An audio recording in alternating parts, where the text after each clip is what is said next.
Welcome to Divine Groove.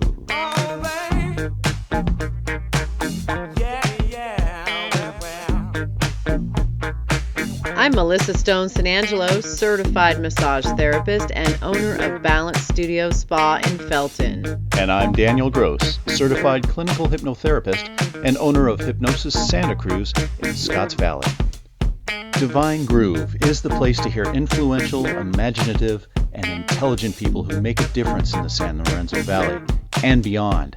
We'll always keep it upbeat and positive with topics like health, well-being, natural solutions, and always in the Divine Groove.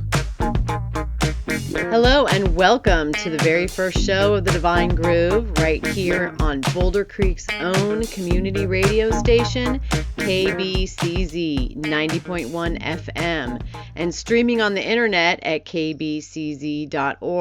Thanks for joining us. Today we're broadcasting from the beautiful Balance Studio Spa in Felton. We've got an exciting first show coming up. We're going to be interviewing stem cell biologist and best-selling author of The Biology of Belief, Dr. Bruce Lipton. Did you know that the cells of your body are affected by and can be healed by your thoughts? Stay tuned because he's coming up. But first, we've got a fun segment we call... Tell me something good. Oh, tell me, baby, tell me. This is where we highlight the good things people are doing in and around our community. If you know of someone who needs recognition for the big things or even the little things that they do, let us know on the Divine Groove Facebook page. Here's one from Robin in Felton. She passed out hugs and smiles. And Trevor, he talked with a depressed vet about some recent life changes that he was going through. So we say hats off, community. Yay! Yeah, all right. Tell us something good.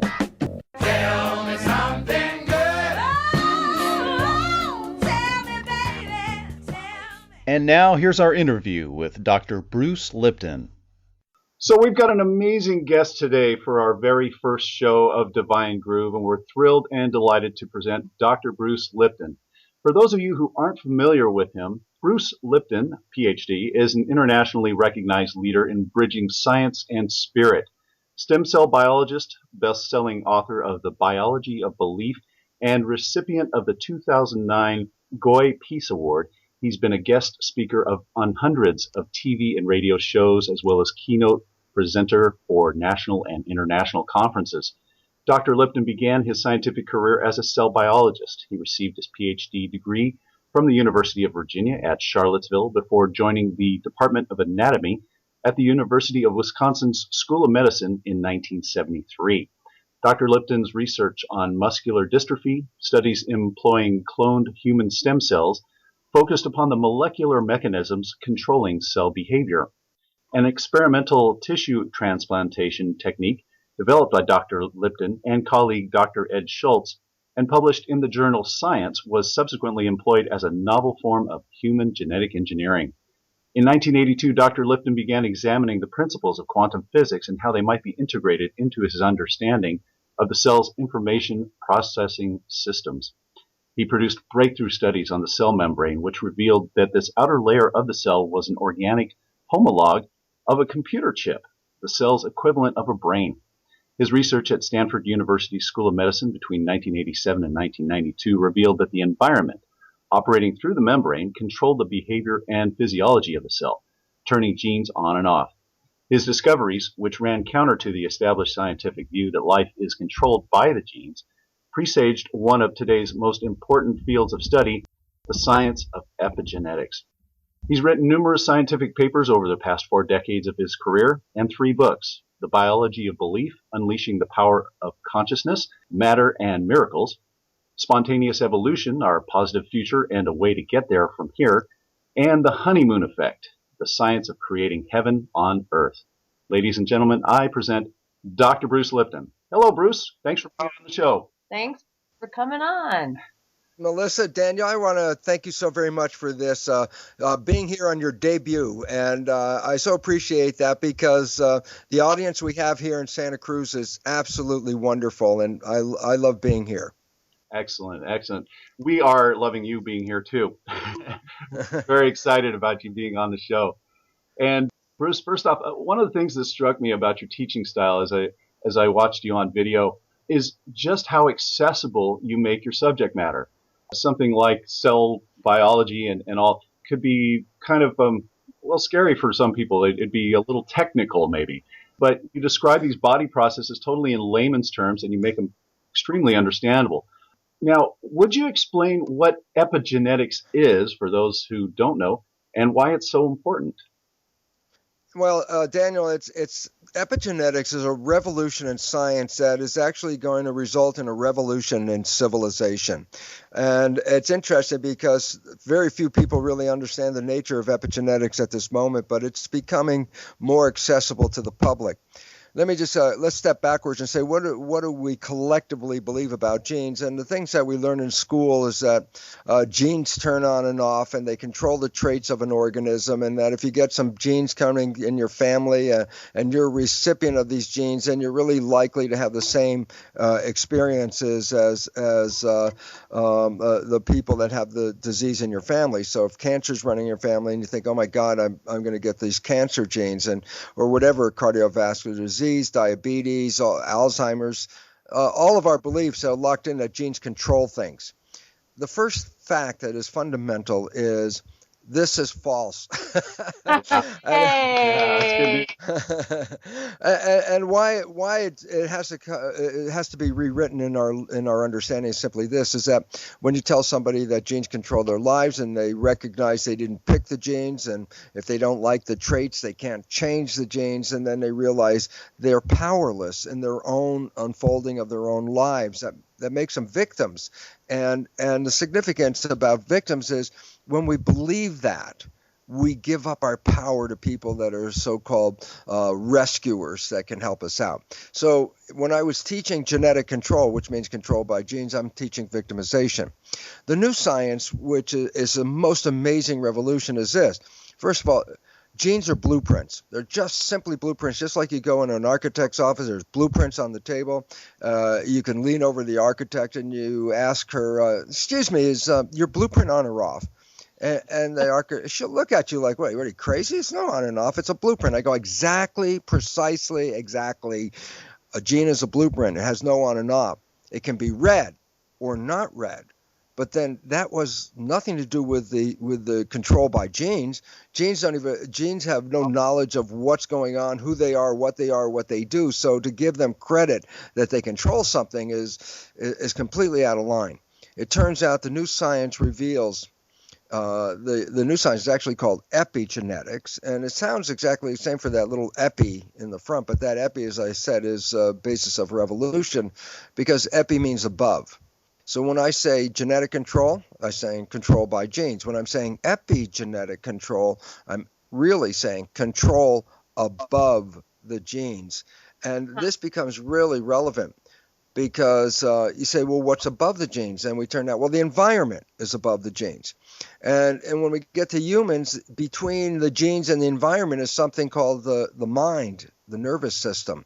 And why is that relevant? Because the cells are adjusting to the environment, but in humans they're adjusting to our perception of the environment, because that's what we interpret. So you might be in a very healthy environment but perceive it to be negative and scary. The cells only see your perception of it through stress hormones. They would say, oh my God, the environment's really bad, but they're not really seeing it. So wow, long way into it, but basically, Daniel and Melissa, this is what it comes down to. Epigenetic control is mediated by environmental signals, and it's very specifically our perception of the environment. Relevance to this, if that's what controls genes, and recognize you're not a victim. You're a master of your genes, because you can change your environment and you can change your perceptions. And as you change the way you see the world, you change your genetic activity. And all of a sudden it says, oh my God, we're in control. And that changes the name of the game, because when you're in control, you can learn how to create a healthy, happy, and most enjoyable life. Nice, nice. And since we're on that, since the genes express themselves according to their environment, what do you recommend listeners do to improve the quality of their health and happiness? Well, there's two things you have to start with. There's the external reality that we call our environment and where we live, and then there's an internal perception of that reality. And if you the most problematic issues in our life, the biggest things that really keep us from seeking our wishes and our desires is not the external environment. It's the acquisition of the perception of the environment internally through our nervous system, specifically our subconscious. Remember again, the cells, let's say a liver cell, doesn't know what's really going on in the environment. The only way it knows what's going on in the environment is if the nervous system reads the environment, interprets that reading, and then sends the signal to the liver cell. So since the liver cell is a reflection of the environment, if you send a negative image to the cells that the environment is scary, you get a complementary expression of the cells. So in other words, the more we live in fear and the more we live in anxiety in our environment, the worse the healthcare crisis becomes, because our perception is down-regulating the function of the cells in a stressed world. All of this becomes so profoundly important because it says, well, what do you want to change? Well, you can change your consciousness and your mind, which is really the most important thing, but it's also a little bit more work than changing some of the things in your environment immediately in front of you, such as make sure you eat natural, healthy food. The industrial farm food with the chemistry and the toxic things they put into it and the genetic engineering issues are really something to stay away from. We came from the environment. And the healthier the environment, the healthier we become. This becomes really critical.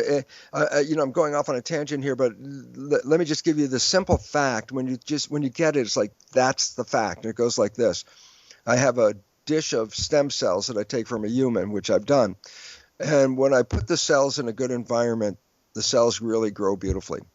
If I take the dish and move it from a good environment and put it into a less than healthy environment, the cells in the culture dish start to get sick and they start to die. And if I had a conventional view of the world, then I'd say, oh my God, my cells are sick. Let's get a cell doctor. And a cell doctor would look at my cells and go, yeah, Bruce, your cells are sick. We need to give them medicine. And then I say, absolutely not. Here's the truth. You just take the cells from that bad environment, move it back into a good environment. And when that plate is in a good environment, the cells grow healthy instantaneously. The health of a cell is a complement to the environment. This is what epigenetics is all about.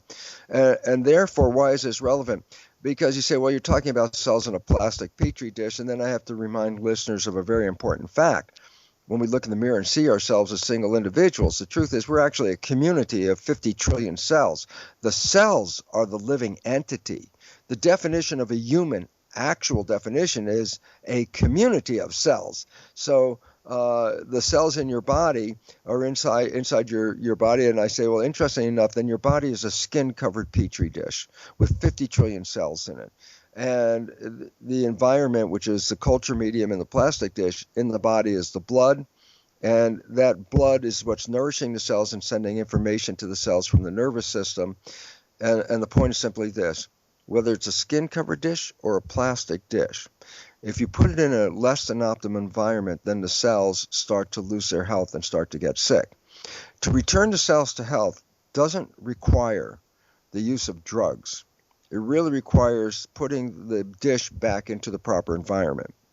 And then my last point, because I run on, and if you give me 12 hours, Melissa, I'll keep going. But the point about this is that what we have to recognize is that the environment outside of us is critical, and that's easy to adjust, as I was saying. Yeah, live in the right place, drink the pure water, eat the pure food, breathe the pure air as best you can. Why? Because that's your environment. The more healthy the elements of the environment that you put into your system, by definition, you're facilitating greater health. But then I also have to say this, that's not the main thing. The main thing is your perception or your belief about your life. And most people are familiar with something called the placebo effect. which is basically saying, look, you're not feeling well, and the doctor says, I give you this purple pill, and it's the newest thing in the world. It's going to fix you right up. You take the pill, and then you get better, and then you find out later the pill was a sugar pill, and everyone understands, placebo effect. The positive thinking of that healed you, not the pill. The positive thinking healed you, your thoughts. And then I go, well, here's an important part. We always talk about placebo effect, and everybody knows that to a large degree, but I'm also saying this is what they fail to understand is another word called nocebo effect. The nocebo effect is, what is the consequence of a negative thought? And the answer is this. It is equally powerful to a positive thought, but its outcome is in the opposite direction. Negative thinking can not only make you sick, negative thinking can kill you, because the chemistry coming from that thoughts being sent to the cells can shut down the system. And that's what really leads to 90% or more of the problems of health in our world today is the chemistry in the system of a stressed body does not provide a healthy environment. And so you want to get healthy, make sure your environment around you is supporting you with all the good things. But more importantly, you have to make sure your thoughts are very positive thoughts, and then all of a sudden, positive thinking, and it's like, no, you don't get this. Here's how it works. Positive thoughts. I'll give a simple example. If you're just sitting there, open your eyes, and you see someone you love, your brain releases into the blood chemistry such as dopamine, which is pleasure, oxytocin, this is the bonding thing that keeps you together, vasopressin, which makes you more attractive and sexually active, and growth hormone is released when you're in love. And that's why people, when they fall in love, the chemistry from the brain going in the blood to the cells is encouraging great health. People glow when they fall in love. That's a result of a thought being converted into chemistry. But then I say this. Same person opens their eyes, sees something that scares them.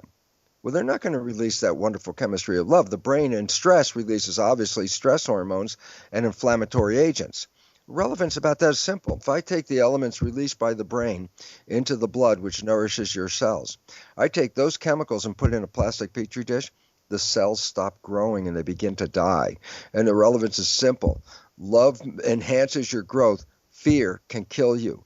So the issue about all this is that we have to look at how we look at the world.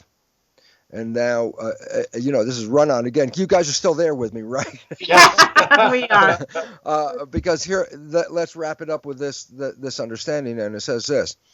Your mind is creating the world you're experiencing and sending into your body chemistry that matches those experiences.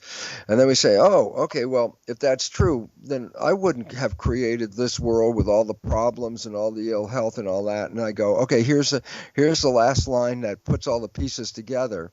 And it's actually, here's a simple understanding. The movie The Matrix, most people have seen that movie. I say, hey, listen, you're going to go in the video store and find The Matrix. Which section do you find it under? They go, science fiction. I go, absolutely not. The Matrix is a documentary. I've seen it. Yes, we have been programmed, and the program is in our subconscious mind. And the problem with our lives is that only rarely are we actually exercising our own conscious activities for this reason. The conscious mind is you. That makes you separate from everybody else. Right in your room, right there, both you. Daniel's got a conscious mind, makes him totally separate than Melissa over there with her own conscious mind. Conscious mind is us, source, spirit, okay? Subconscious mind is more like a video recorder. It records things in your life and then stores them as programs so that if you have experienced something once, once you've experienced it, you can learn that experience and then you don't have to relearn it again. So learning how to walk. Well, you didn't know how to walk when you were an infant. You had to practice, but once you learn how to walk, it's now a habit, and that's in the subconscious mind. It's a program. You want to walk, push the button, you walk. That's the way it goes. So the relevance of this is that the conscious mind is creative. The subconscious mind is programs, habits. And the significance of this then is the conscious creative mind in which you reside is the mind that has your wishes, your desires, your aspirations for life. I say, Melissa, tell me, what is it you want from your life? Tell me. And you go, I want to be healthy. I want to have great relationships, whatever. And I go, good. This is a processing activity of the conscious mind. And if you run your life with that, it's very interesting. But it turns out the conscious mind can think. And when it thinks, it's not paying attention. So there's a default switch. The moment you're thinking, the behavior, you don't stop what you're doing. You're walking down the street and you have a thought. You don't freeze until the thought's over and then start walking again. You have a thought and you continue walking. Well, and the significance is this. The conscious mind, which focuses attention, could focus on something very specific and like a thought. You're on a thought and you're not paying attention. But what happens is if you're walking down the street or doing your job or whatever, something you've done over and over again, when your conscious mind goes into thought, the subconscious becomes the default. And so whatever the program is in the default is running your life while your conscious mind is off in some place in thought land. And the relevance is science has now said 95% of our life comes from the subconscious mind because the conscious mind is thinking that much of the time. So basically, then is your life coming from your conscious mind, wishes and desires, or is your life coming from the programs in the subconscious mind? The answer is the latter. 95% of your life is coming from the subconscious. And then, here comes this little piece of interesting news. Before you could exercise consciousness, you have to have something to think about. You have to have data. I give an electro analogy. I say, look, you buy a brand new iPod, you take it out of the box. I say, the little click wheel is like the creative conscious mind because it's a creative thing. Make a playlist, put what you want, push play, and then it happens. So you control that. And I say, you get a brand new iPod, take it out of the box, push play, nothing happens, and everybody goes, yeah, you didn't download anything into it. And it's like, exactly. The idea is this. A child's mind is not functioning at the EEG, electroencephalograph level of consciousness, as this is not a predominant brain state of a child until after 7. The first 6 years of a child's life, its brain state is not alpha consciousness. It's a lower vibration called theta, which is hypnosis. The relevance is this. Your mind, like the iPod, you have to download programs before the conscious mind kicks in at 7. How do you download the programs? Well, you put the brain on hypnosis, which is record. And the brain of a child through 7 is recording everything just like a video recorder and downloading these programs. And how do they understand how to be a member of a family and a community? There's no like, okay, get a 1-year-old to sit down at the desk and say, here's a notebook to study on how to be a member of the family. Obviously that's not happening. But all the child has to do is observe. So we observe our mother, our father, our siblings, our community. We observe them. And through that observation, we acquire behavior of how to be a member of the society. When you're 7, then you start using that database. You can change it, but if you don't change it, you always keep the same database. So here's the part that now we sum it up. And I know this guy Lipton can't sum it up because the words keep coming out here, but if I sum it up, it says basically this. Your conscious mind's a creative mind, has your wishes and desires. Your subconscious mind has basic fundamental programs learned from experiences, and many of these downloaded programs, the fundamental ones, of course, are downloaded by observing the behaviors of others. So the relevance is this. The fundamental behaviors in the subconscious mind are not yours. They don't answer your wishes and desires, and they control you for a simple reason, because 95% of the time, we are operating from the subconscious because during that time, the conscious mind is engaged in thinking, which then leads us to the default. So the life we create on a general day-by-day basis is not the life that we want to create from our conscious mind. It's the life coming from the subconscious, but we were programmed by others. So the programs in the subconscious, which now psychologists can tell you very clearly, 70% or more of the programs that we acquire during the first 7 years of life are negative, they're disempowering, self-limiting, self-sabotaging behaviors that we acquire from our families and our communities, which, remember this, they acquired it from their families and their communities, who acquired it from their families and their communities. So it's been passed down. And now I'm going to give you the thing is the red pill story. Because yes, if we're living a programmed lives and the life that we see and the troubles and the stress and our inabilities to empower ourselves are primarily a reflection of programming. And then I say, well, what happens if you don't play the programming? And then I love it because that's the subject of the latest book called The Honeymoon Effect. And science has recognized this. The time you absolutely fall head over heels in love with somebody, and it may only last a few days, a week, a month, there's this period of this love that is so overwhelming in your life that I have to say, look, up until this moment, you met this person and had that love, your life was every day, blah, blah, blah. And then I say, you meet this person, and all of a sudden, like, life is so great. Firstly, you start to get healthy right away because when you're in love, the chemistry of the brain and going to feed your cells are those beautiful things that encourage health. And you have so much energy. You know, people make love for days without stopping for food or sleep. They got so much energy.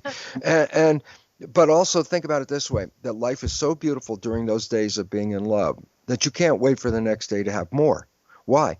It's heaven. It's beautiful. It's everything that makes life great. No matter how everything sucked up to the moment you met this person, now it's beautiful. And then guess what? Science has recognized the fact that honeymoon period is associated with a period of what is called mindfulness, meaning rather than operating 95% of the time from subconscious limiting programs, this is the first time in your life that you absolutely start living from the conscious mind 90% or more of the time, meaning you don't let your conscious mind wander when you're in this love state. And the reason is simple.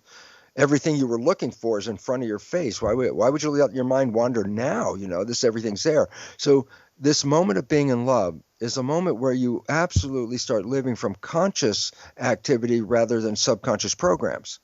So it's the same as taking the red pill. I say, well, what's the consequence of falling in love? And I say, you created health and heaven on earth. My God, that's what it's all about. And then you say, how come the honeymoon ends? And the answer is unfortunately very simple.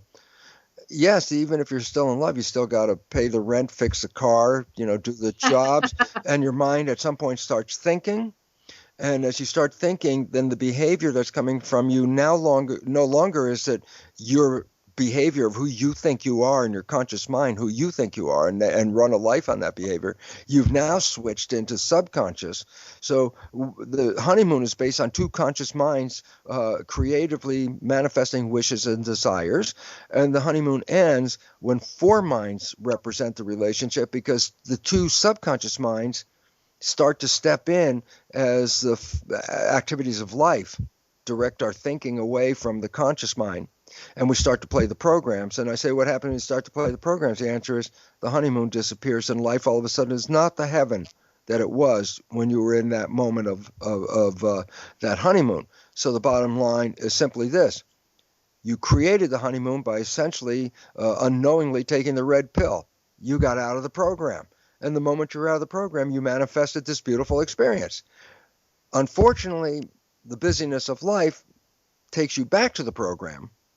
And once you reintroduce this program, it was never part of the relationship. I mean, think about this. Some of that subconscious behavior that shows up, if you have done one of those subconscious behaviors on the first date, you may not have had a second date, I mean, your person would have gone, oh, wow, what's that all about? But they won't see that until when?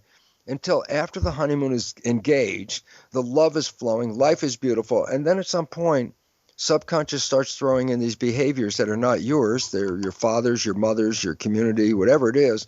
That behavior gets thrown into the mix, and that was never part of the honeymoon.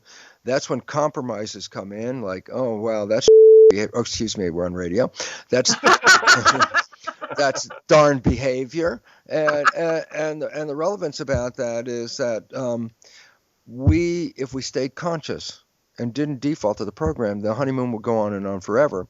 And then, but I'll give you the best outcome is this: since we know how to rewrite the subconscious, which is not how we thought how the subconscious should be rewritten. We've been misunderstanding the nature of programming, but now we have insights. You can rapidly change the programming. And then I just simply will leave you with this part. Well, if you put into the subconscious the same programs that express your wishes, desires, and aspirations that your conscious mind has, so both the conscious and subconscious have the same programs, then the simple reality is that conscious mind that gave you that heaven on earth and love and all that stuff will run full time, because even if you're thinking and you default to the subconscious, now it will still play the same programs of your wishes and desires. So you will unconsciously manifest heaven on earth, or consciously it'll be heaven on earth your whole life. And that is a destination for us when we know the basics of the new biology. Wow. He's going to stop right here. Stop. Wow. Well, you stopped on a very beautiful point there. So Bruce, I see clients all the time, and I hear my clients say things like, well, my mom has diabetes, or, arthritis and all these things, and so I'm just going to get them. And they're convinced that this is how it is. And I never know how to react to that. What do you say to somebody that's just totally Wow. convinced? You feel like it's going to take hours to change their mind. And Yeah. Well, there's several approaches, and unfortunately is this. The first thing is this, is what you believe. The brain through chemistry will take that perception, that belief, and the brain through chemistry will create a body that complements that belief. So that's why when you're in love, the body complements a healthy, harmonious state of love. And when you're in fear, it complements that state, which leads to disease. The belief of fear is victim. I have these genes. I can't do anything about it. I'm a victim. Well, there's false levels on this. This thing is false from the very beginning, because genes don't control this. Genes control only about 1% of human diseases. People don't understand this. For example, you should consider this. Angelina Jolie had a mastectomy because she says, I have these genes that cause cancer, and if I take my breasts off, which is I know. Horrifying. She's believing that she's following the law of science that says, I have genes, I will get cancer. But the new science called epigenetics is a complete turnaround. It says, no, that's not necessarily true. It's your perception. And why is this relevant? And here's what people have to understand. Because when you say, the cancer gene, BRCA1, Angelina Jolie had the gene and she had the mastectomy. I have the gene. Oh, my God, maybe I should do that too. And that's what she scared people into. Right. But let me say something that nobody talks about, and this is why it's relevant. Only 50% of the women with the gene get the cancer. Oh, wow. And you have to say, most important question. Okay, I understand these women that got 50% have the cancer. I want to know something. How did 50% of the women with the gene not get the cancer? And the answer is their belief systems, their lifestyle, their fears were completely not supporting the cancer. It's not the gene alone. It's a requirement of a breakdown in your harmony of life. Then you get the cancer. You know what? It's like this as well. Some people get fever blisters, and a lot of people are familiar with fever blisters. Well, interesting, that's a virus that you have for your entire life. And guess what? Well, some people get the fever blister once. Some people get the fever blister every other week or so. Right. You say, is it the virus that's making the difference? The answer is this. No. Same virus, same infection. The difference is stress. When people are under stress, the virus takes over. And when people are not under stress, the virus can't take place. So if you're not in a stress situation, you can have the virus your entire life and never get the fever blister. Okay? So stress is what elicits the issue. And we now know that up to 90% of doctor visits in the United States are due to consequences of stress. Right. And the stress is this. I'll tell you right now. Genes control cancer. You have the gene. Now you have the stress. Or whatever they tell them. You got the gene, you got the stress. And the whole idea is new science, epigenetics says, no, it's how you respond to the environment. Right. And so we have to get you to change your belief, because if you're standing here right now and telling me your response is you're going to get this disease, then I'm going to stay here and I'm going to say, I agree with you. Yeah. And I had a discussion with a woman who was so committed to having her own mastectomy. So they gave she kept giving me all the reasons of how it runs in her family, and her father's a doctor and he knows, and her brother's a doctor and he knows, and blah, blah, blah. And at the end, I just walked away and said, yes, you should have this mastectomy, because you are so committed to having breast cancer that if you don't take the mastectomy, your commitment will ensure that you will have breast cancer. Right, right. Hey, Bruce, we put out on Facebook today that we were going to talk to you, and I have a question for you from one of my Yes. Facebook friends. Yes. So, Hunter is asking, can changes manifest in a person or just their descendants? Can manifest in a person or just what? Or just their descendants? So, I guess Yeah. It can change at any time in any person who has a gene. You can adjust your genes. As a matter of fact, recently it's been shown, just for example, a simple 8 hours of meditation. The scientists read the genes of two genes that control inflammation, and they found that 8 hours of meditation silenced the genes so that inflammation would not flare up. And so it was just a matter of 8 hours, and the genes changed. And what we know, here's another one. Dean Ornish, working with prostate cancer patients, he's done some wonderful research on cardiovascular disease, but this is on his prostate cancer patients. He split them into two groups. One, he gave the conventional pharmaceutical treatment, standard treatment of medicine. The other group, for 90 days, he said, look, for 90 days, all we'll do is this: change your diet, give you some stress reduction techniques, teach you how to meditate. That's all they did. 90 days later, they read the genes in the beginning, and then 90 days later, they read the genes after just doing these simple things. 500 genes change their function. Wow. Most of the genes associated with the prostate cancer. So the simple understanding is this: genes change when the person changes. A spontaneous remission is a person who has a terminal illness and all of a sudden something just wowed their life. Something just hit them consciously. They changed their belief, and then in a short time they have no more cancer. And it was like it happens fast, but it has to be it's a real change in belief. You have to do this. It's not like a positive thinking. Oh, okay, I think I feel better. That's nothing. You have to change your belief system, and once you do, instantaneously your life will conform. It's just like taking the culture dish from the bad environment, changing the belief is put it into a good environment, and the cells recover instantly. how do you know the difference between actually changing a belief and just having a positive thought? Okay, yeah, a positive thought is tantamount to a sticky note on a refrigerator. It's like a wish.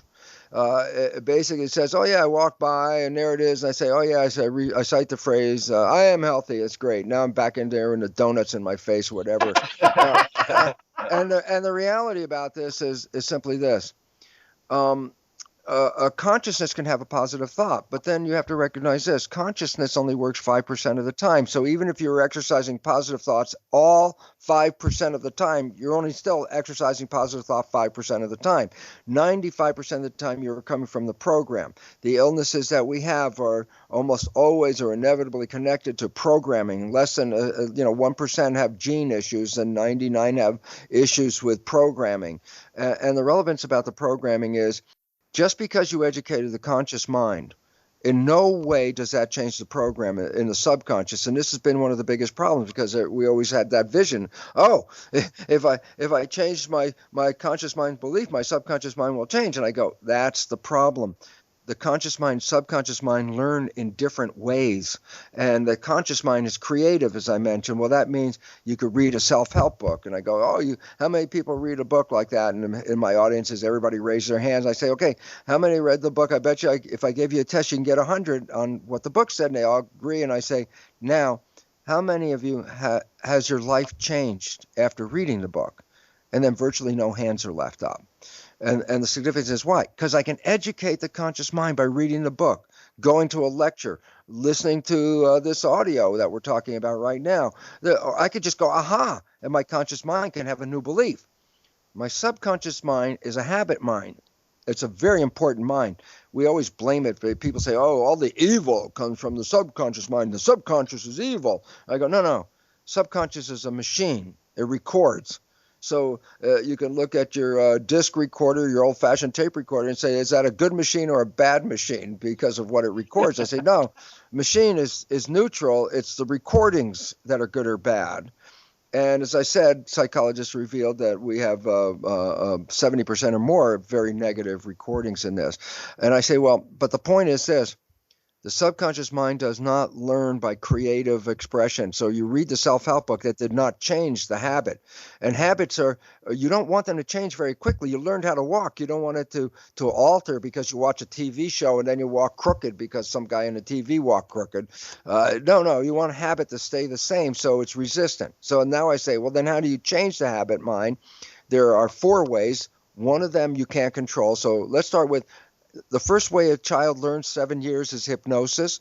So using subliminal tapes at night before going to bed is functional because as your brain goes from higher vibration of consciousness into the low vibration of sleeping, it passes through the range called theta, which is hypnosis. So if you put earphones on with a positive message and you play it over as you're going to bed every night, the positive message will be programmed into the subconscious. Number 2, after you're 7, the brain the subconscious learns by repetition. That's the primary way. Anything you want to learn, you repeat it, you practice it.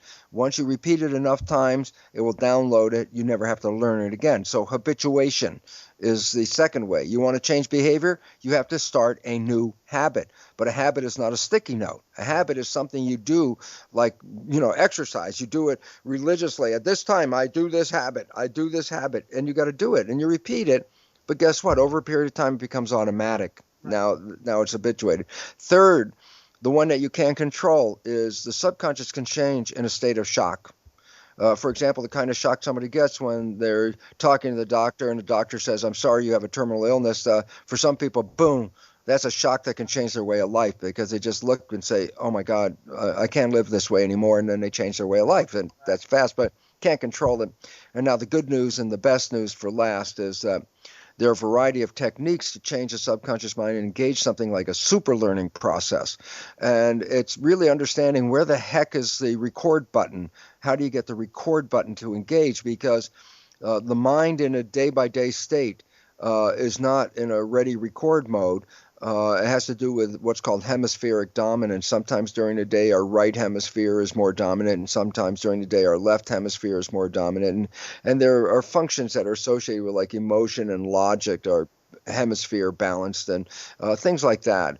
And so basically it says, using these super learning techniques, which collectively some are called energy psychology and some are called belief change modalities. On my website, brucelipton.com, there's under resources a whole list of these belief change modalities. Relevance about them is they engage processes by which, listen to this, you can rewrite subconscious beliefs. You can change a belief that you've had your whole life in a matter of 5 to 10 minutes.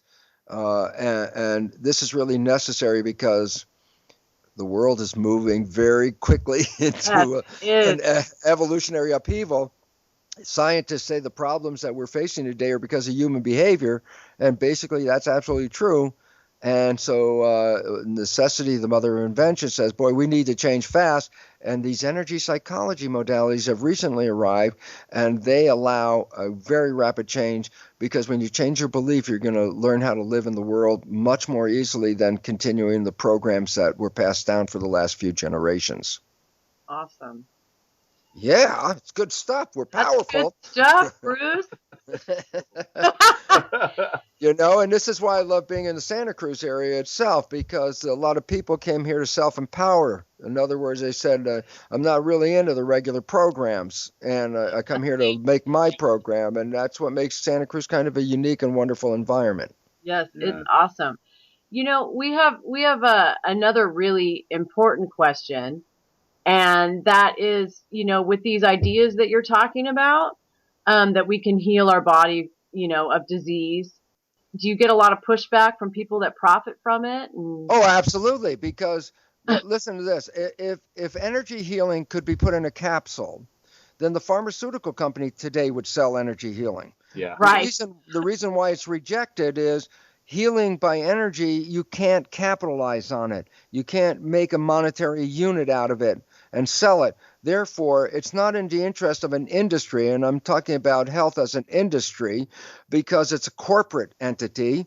And a corporate entity by law, and it's very important, people have to understand, a corporation's first primary law is to make a profit for the shareholders. That if a corporation doesn't follow that law, they can be sued. So you're talking about the pharmaceutical industry. They make a profit for the shareholders. You say, how do they do that? And they sell drugs. Right. And I say, well, what happens if we endorse energy healing? And they go, oh, that's counter to the system. They can't do that. And the fact is, they manipulate the health industry, they manipulate the education, they manipulate the funding of research. So the pharmaceutical companies have a very vested interest to keep us from acquiring self-empowerment, because the primary reason they exist is because we have perceived a lack of power for ourselves, and they give us these holy tablets. And it turns out most of it is actually toxic, and most of it is placebo. Interesting, most people don't recognize this. One of the biggest selling drugs in the world, or a class of drugs such as Prozac, when in a laboratory test and conducted by the pharmaceutical companies, and the data only released when the government forced them to release the data, revealed that Prozac is no more effective than a sugar pill. Oh, really? And guess what? It's the equivalent of a very wonderful placebo. It's better than a sugar pill alone for a simple reason. Prozac has side effects. And so when you take a sugar pill, it's like only your belief is going to guide you to say it's working. But when you take Prozac and you feel the side effects, it's like, oh, it's working. I can feel it. Now the placebo is even better. So it's a very expensive and yet totally toxic, destructive placebo. Yeah. Wow. Speaking of placebos, in the biology of belief, you relate the story of the British physician Dr. Albert Mason back in the early 50s. Mason had tried to treat a 15-year-old boy's warts using hypnosis and actually did it successfully. But unbeknownst to both the doctor and the young man, he was not treating warts at all. It was a lethal genetic disease called congenital ichthyosis instead. Yet he cured him of what was considered to be incurable. As a hypnotherapist myself, I understand just how powerful belief is in changing clients' minds and bodies. But mainstream medicine seems to dismiss the placebo effect as if it's just not even important enough to even consider. What's your take on that? Is that changing at all, or do they just want to sell pills?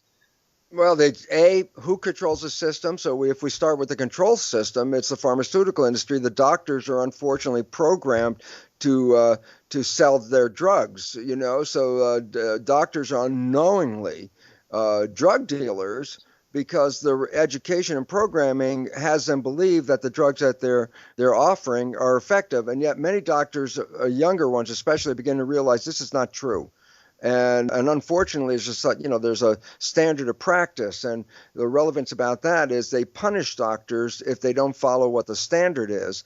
And if the standard is to give a drug and a doctor decides not to give a drug, that doctor is liable for malpractice and all kinds of, threats against his practice.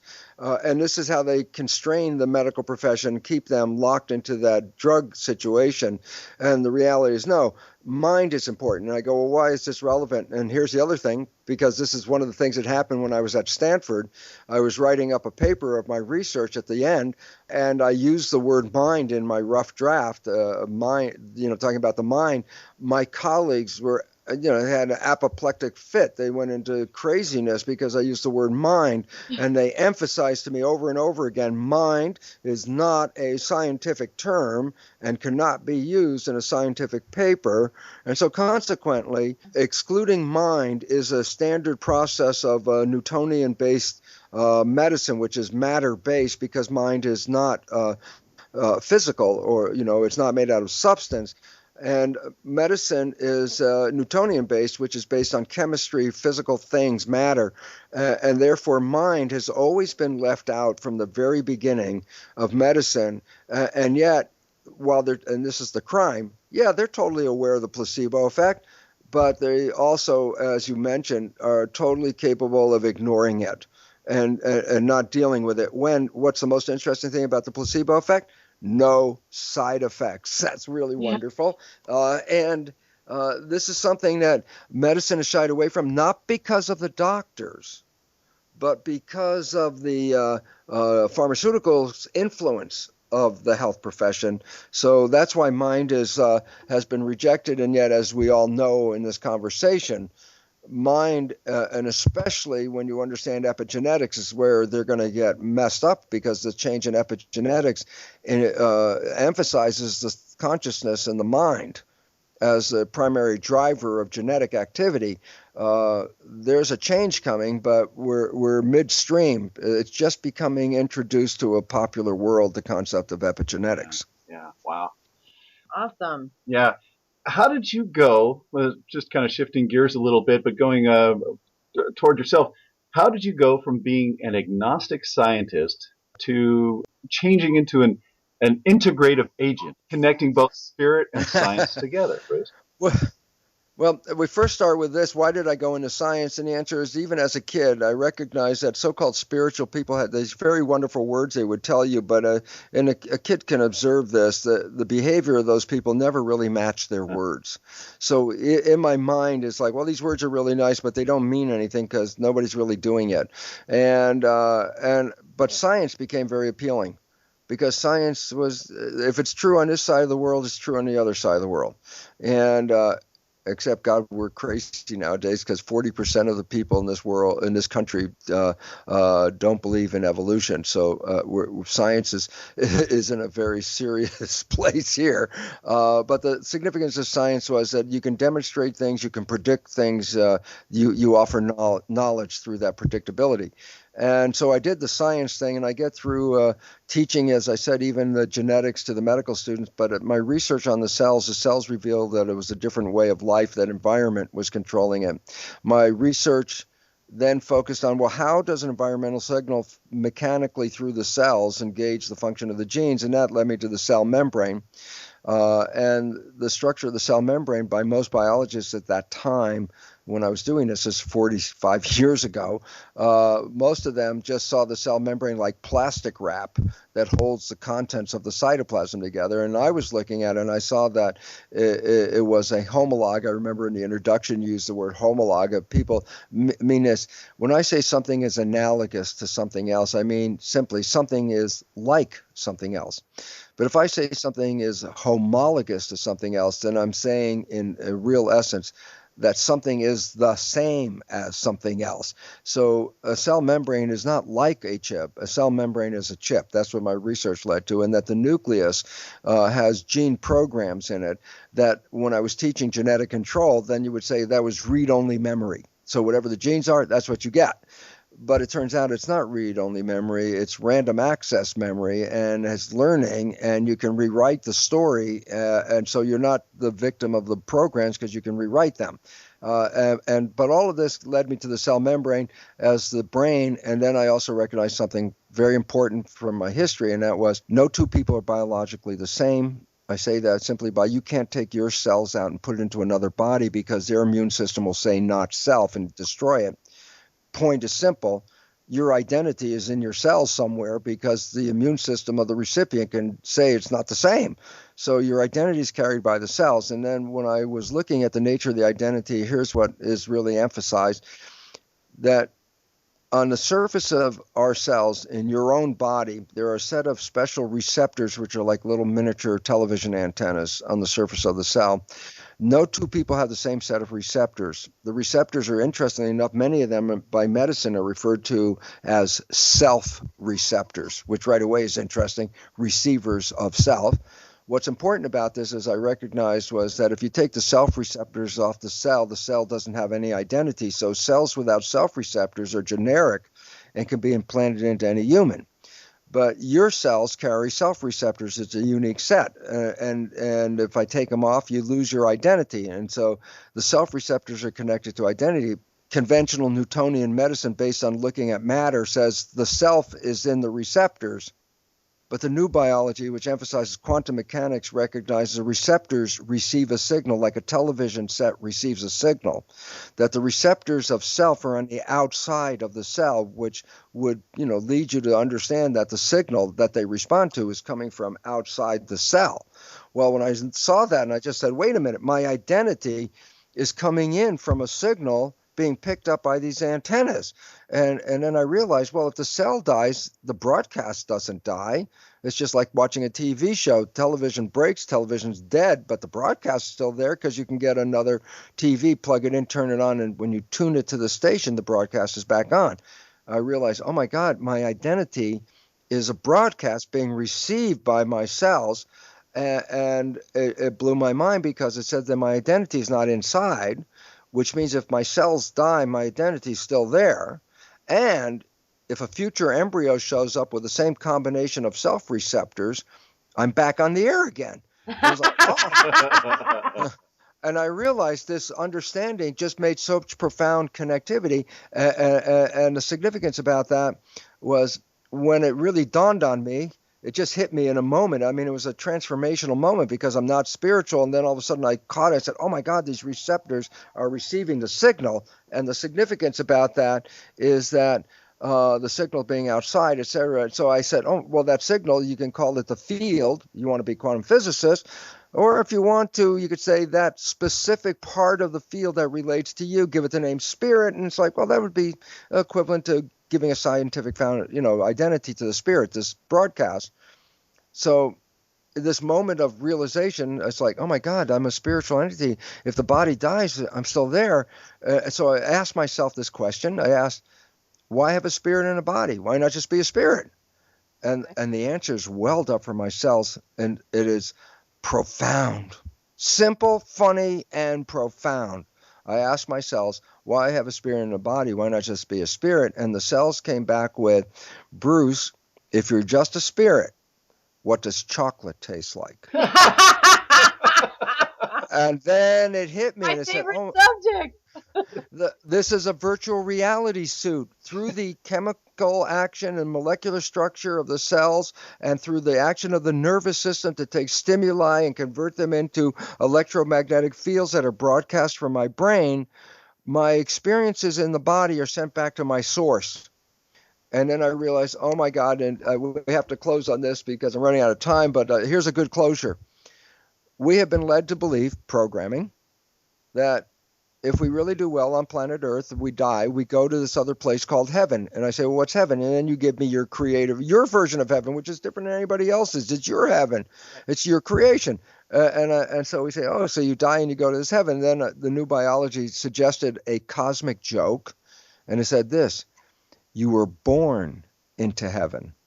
You came here to create and to experience in this body.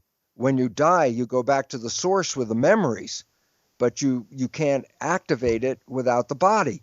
So all of a sudden it says, oh my God, all these people thinking that after they get out of here it's heaven. It's like, no, it was heaven here. And then people go, it doesn't look like heaven. And then all I have to do is just go back and close with the simple understanding. If you ever fell in love, you manifested heaven. And that's what our intention that was the meaning of our life on this planet, was to have that. And we created that once we got out of the program. And that's it. The destination, let's look at these programs. They're not necessarily helping us anymore, are they? No. Mm-mm. Wow, Bruce. Well, Wow. That's deep and wonderful and profound. I love it. It's kind of fun because if you live your life as if it's heaven, it becomes that. That is so true because the last couple of years I've truly been living in joy and it's just flowing everywhere for me now, you know? So I can attest to what you're saying is true. That's I think we're being called upon in this evolutionary crisis that everybody's facing right now. You got two choices. We're going into an unknown future, and they're really getting everybody onto the side of, holy crap, this is scary. I don't know what's going to happen. Yeah. When you could easily have taken the other fork in the road and say, I will create my own place, my own space, and my own life, and I will do this without the program. And you will manifest at the same time a world of harmony and beauty while all the others are killing themselves with fear. Right. Yeah. Unfortunate. But hopefully everyone gets on the joy side. Yeah, I hope so. Wouldn't that be great? It would be wonderful because everybody living in heaven means then it is by definition heaven. Right. Yeah. And we will have peace on earth. All right. Well, I want to thank you both for this opportunity to spout off here on your new program. Thank you. I wish you the best, and I wish that this program helps people move toward that why is it so beautiful to live in this area? Because we were gifted with a piece of heaven right here. That's right. That's right. Yeah. Well, you have a wonderful and beautiful day. Yes. And thank you again, Bruce, for sharing all of your wonderful knowledge here today. And it's been magical, I got to say. Thank you all so much. All Bye-bye. We'd like to thank Bruce for being our first guest on Divine Groove. You can contact Bruce on his website at brucelipton.com. We'd like to thank you, too, And namaste. for joining our Divine Groove. And remember,